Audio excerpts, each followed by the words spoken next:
네, 문재인 전 대통령이 어제 지금 정부의 외교 또 안보 정책을 비판한 걸 놓고 대통령실이 정면으로 반박했습니다.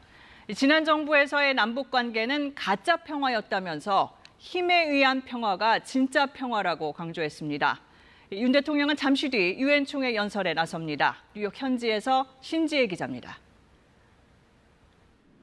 대통령실이 굴종적으로 겉으로 보이는 한산함은 평화가 아니라고 밝혔습니다.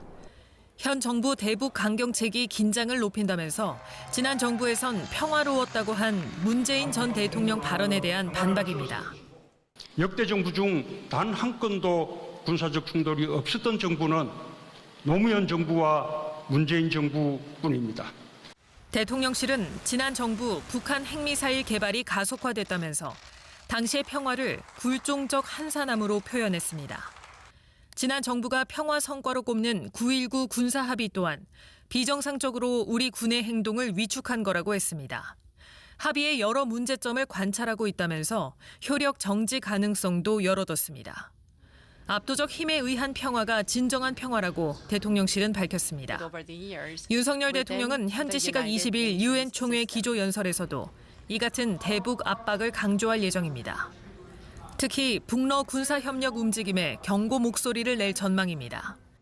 러시아, 북한 간의 군사 거래의 불법성과 위험성에 대해 국제사회의 주의를 환기하고 국제사회의 단합된 대응을 촉구할 예정입니다. 유엔 안보리 차원에서 러시아와 관련된 제재는 어려운 만큼 국제사회에 공조를 요청하는 동시에 제재 강화 등의 행동은 동맹 또 우방국과 협의한다는 전략입니다. 다만 윤 대통령은 이번 뉴욕 무대에선 중국의 책임은 거론하지 않을 거로 전해졌습니다. 중국과의 관계 개선 의지를 드러내려는 뜻으로 읽힙니다.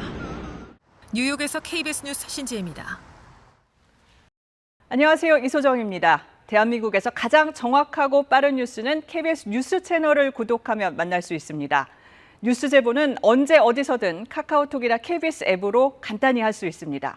시청자와 함께 KBS 뉴스를 만들어갑니다. 감사합니다.